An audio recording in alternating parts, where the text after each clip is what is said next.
When you choose to earn your degree online from Southern New Hampshire University, you're saying yes to new opportunities and to new adventures. You're saying yes to something big, something you've always wanted to do. If earning your degree is one of your goals this new year, SNHU can help you get there. With low online tuition, no set class times, and multiple term starts per year, you can set the pace that works for you and save money along the way. Visit snhu.edu today to get started. Hello and welcome to another episode of Chasing Excellence. My name is Patrick Cummings, and as always, here with Ben Bergeron. Thank you for joining us this here week. How are you, Ben? This here week, doing good. Good. All right, my friend, we've got a question from Thomas today. This is what he says. I've always been driven, and the pursuit of goals while doing the inner work to create fulfillment has been a daily focus going on 15 plus years. Now in my mid to late 30s, I'm starting to lose some of that ambitious energy, and it feels disorienting. I get that as life progresses, as we experience loss and mature, it's natural for that ambition to be dimmed down, or at least be much less I-focused and much more we-focused. At the same time, I believe we're here to squeeze the juice out of the orange until there's nothing left. So my question, how do I balance these two contradictory energies? Do I accept that there's more to life than realizing goals, even if my identity hates the idea of that? Or do I seek out bigger, more challenging goals to light that fire and never succumb to mediocrity? My biggest fear is losing that spark, the life force, and that desire. Wow. What was the name? Thomas. Yeah. Great question. Obviously somebody that's doing the work to make sure that they're chasing what truly matters. He says he's been doing 15 years of the inner work to make sure that he's creating fulfillment. It sounds to me like he's achieved a lot of his life goals, probably a lot sooner than he expected.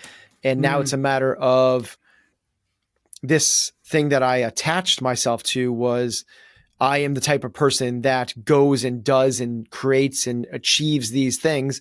And now that I've done this, what's on the other side of this? Because I don't have that inner spark, life force, vitality towards anything else. Yeah, it seems like this thing should be more than about me. It's about the we. I don't have that same ambitious energy that I once had. I think you're experiencing what a lot of people experience probably 10 years later in this midlife crisis. I think you're spot on, Thomas, in terms of the question. The answer could be more than a singular path. One is essentially, it's now time to climb the second mountain. And there's actually a book called The Second Mountain, which is the idea early in your life, through your 20s and your 30s, the idea is to achieve and to create some level of career satisfaction and financial flexibility. It's very clear what that path is. People go because we have ambition, especially someone like you, Thomas, and we have the energy to do that. When you're achieving goals, it builds upon itself. It's like a snowball rolling down a hill, gathering and growing on itself. The more you achieve goals, the more you can achieve goals because you realize you can achieve goals. The idea behind the second mountain is to do the same thing, but in different ways.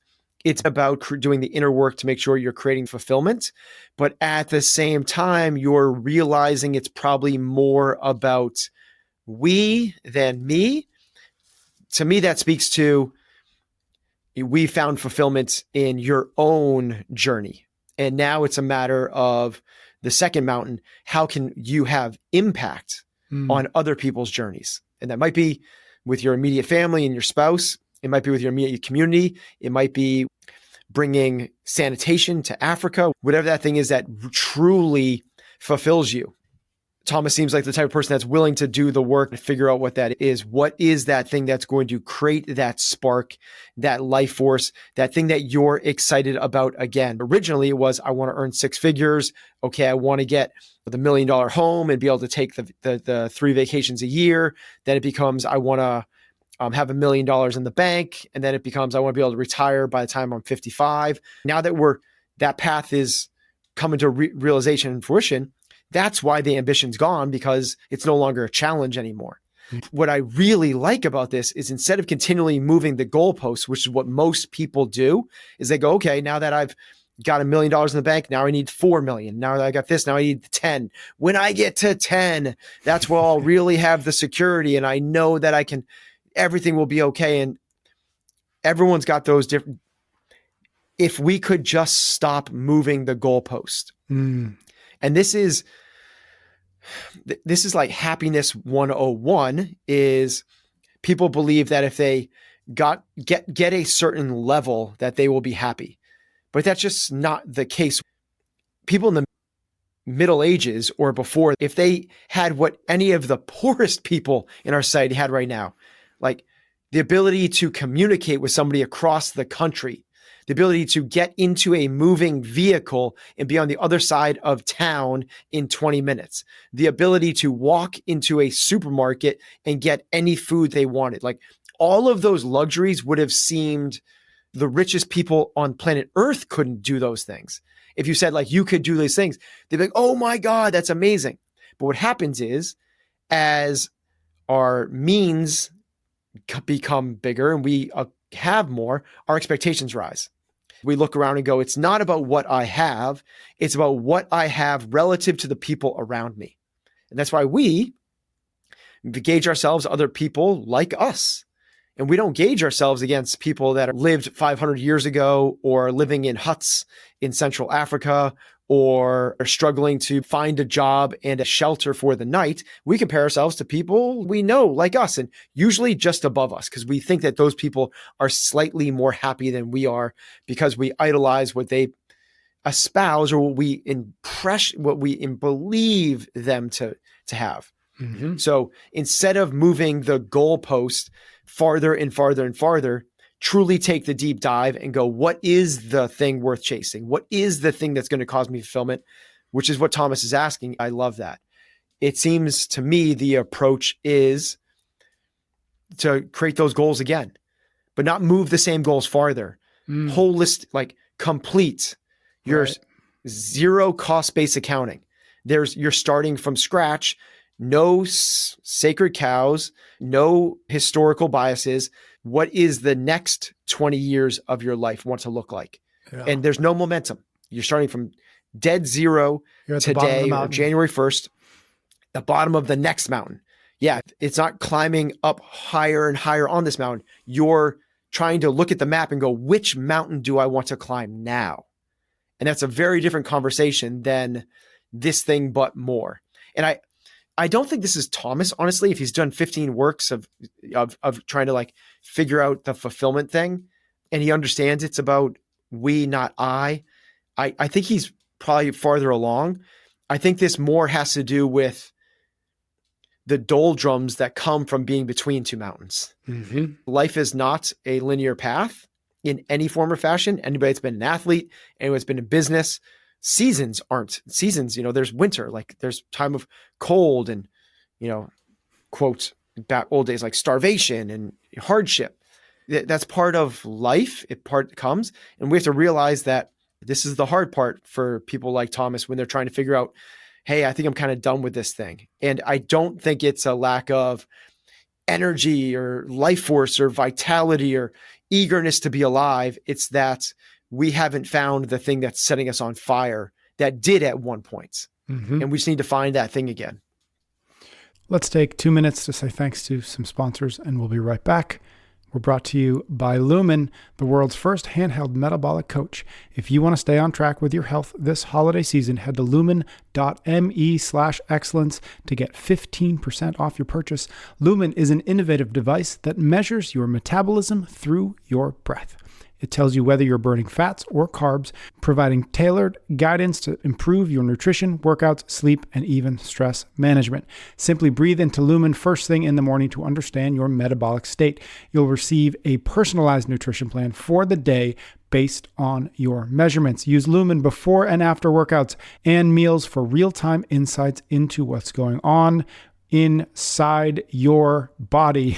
It's all about optimizing your metabolic health, which can lead to easier weight management, improved energy levels, and better fitness results. Remember, Lumen is not a quick fix solution or just a weight loss tool. It's about understanding and enhancing your metabolic health through lifestyle changes. So if you're ready to invest into your health, head over to lumen.me/excellence and get 15% off your purchase. Again, lumen.me/excellence.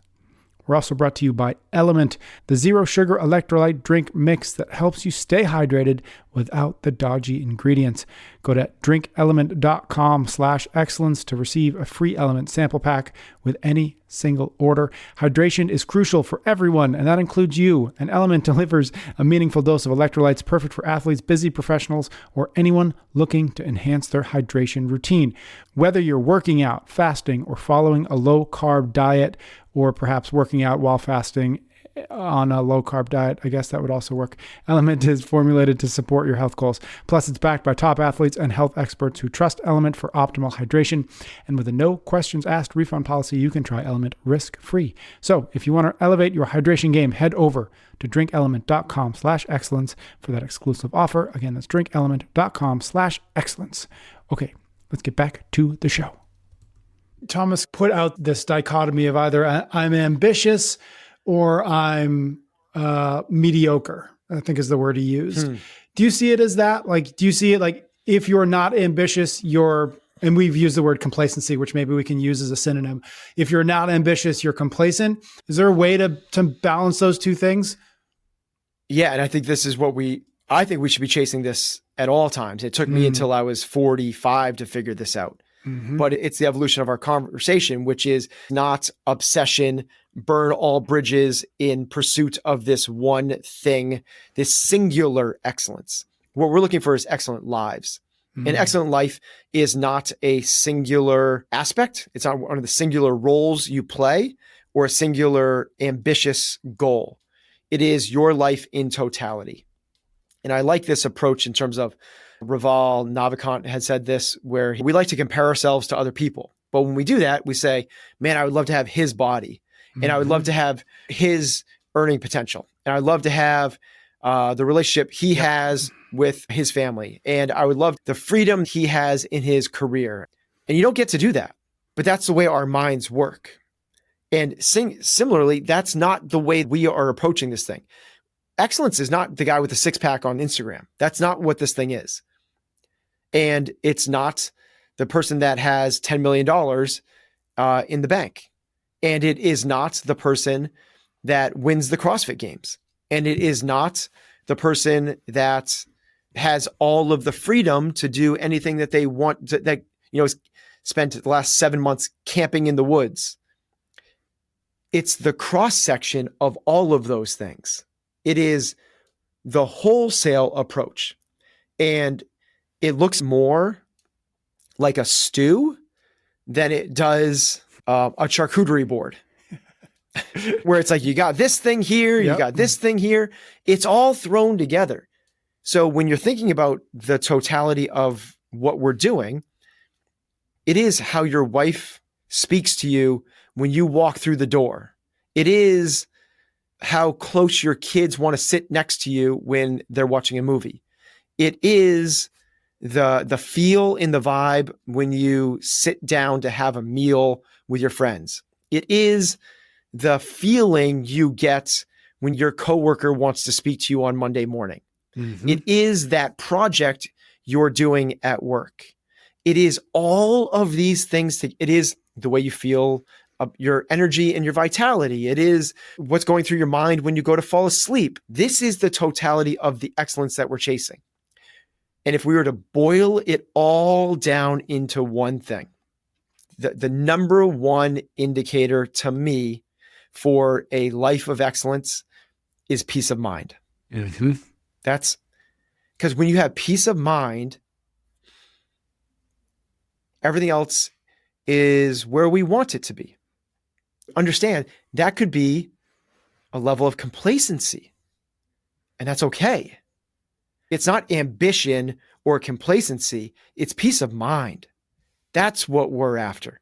If you earn $35,000 a year doing this thing, fill in the blank, and you love it and have a great relationship with your wife and your kids look at you like you're the greatest person that's ever walked the earth, and you have health and you sleep great at night and you wake up with energy. That's what we're looking for. Now, what we want is for all those ingredients of the stew to be there to allow it to be a nice, really good meal. And if one of the things is off, If you put a Brussels sprout in there that you cooked 6 months ago that's moldy, that's going to really make the whole thing kind of messy and not taste very good. So we need to work on that piece. And that's the way we kind of go about this balance, as opposed to pursuit of this one ambitious goal at the expense of all others. And I think this is just the evolution, much like we've had this evolution over the last 10 years.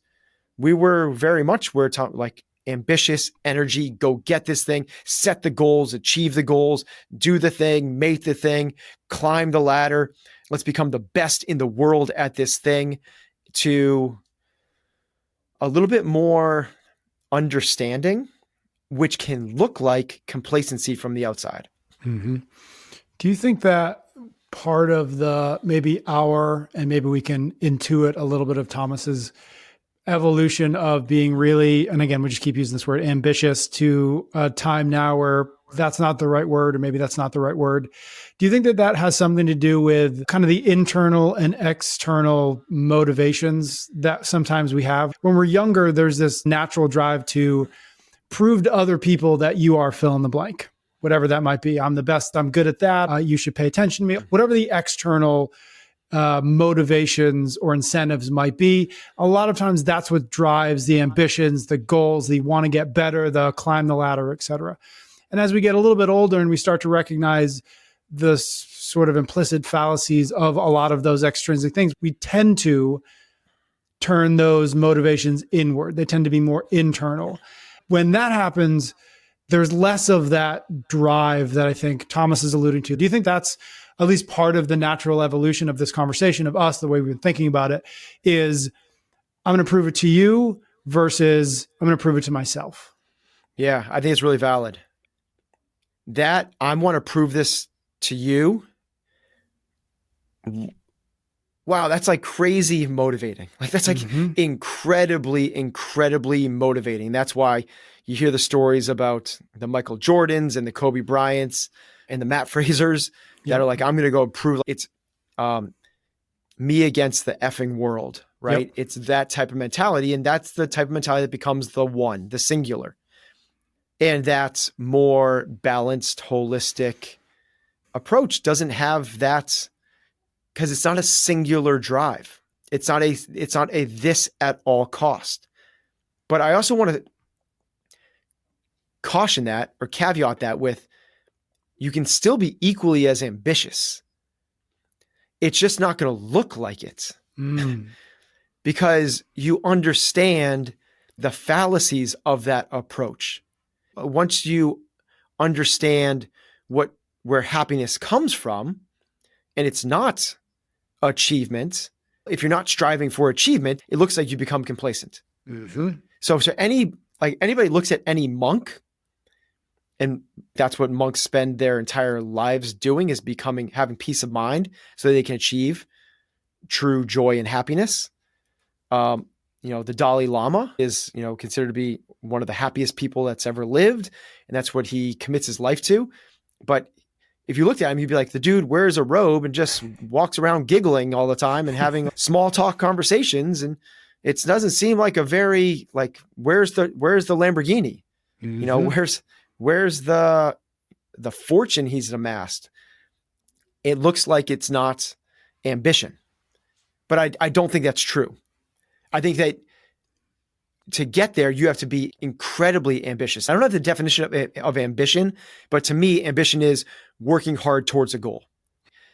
And it's just that the goal, it's not everything that can be measured matters. It's so easy to go, well, this is the thing. How many followers do you have? How much money did you earn last year? How many days of vacation were you able to take? How many people are in your business? It seems like that's the easy way to measure things. What school did your kids get into? It's really easy to put that on a scale when that probably isn't the thing that actually matters in the long run for all of us. And I'm not to say those aren't things worth chasing. I would rather have more followers, more money, more vacations, and my kids go to better schools. You can have those things, but recognize that those things aren't going to get you to peace of mind. Love it. Thank you. Thank you everyone out there for sending us your questions. Thank you for your ratings and your reviews. If you would like to get on the newsletter, chasingexcellence.email will get you there. Ben and I will be back next week for another episode of Chasing Excellence. Marketing is hard. But I'll tell you a little secret. It doesn't have to be. Let me point something out. You're listening to a podcast right now, and it's great. You love the host. You seek it out and download it. You listen to it while driving, working out, cooking, even going to the bathroom. Podcasts are a pretty close companion. And this is a podcast ad. Did I get your attention? You can reach great listeners like yourself with podcast advertising from Libsyn Ads. Choose from hundreds of top podcasts offering host endorsements, or run a pre-produced ad like this one across thousands of shows to reach your target audience and their favorite podcasts with Libsyn Ads. Go to libsynads.com, that's Libsyn, ads.com today.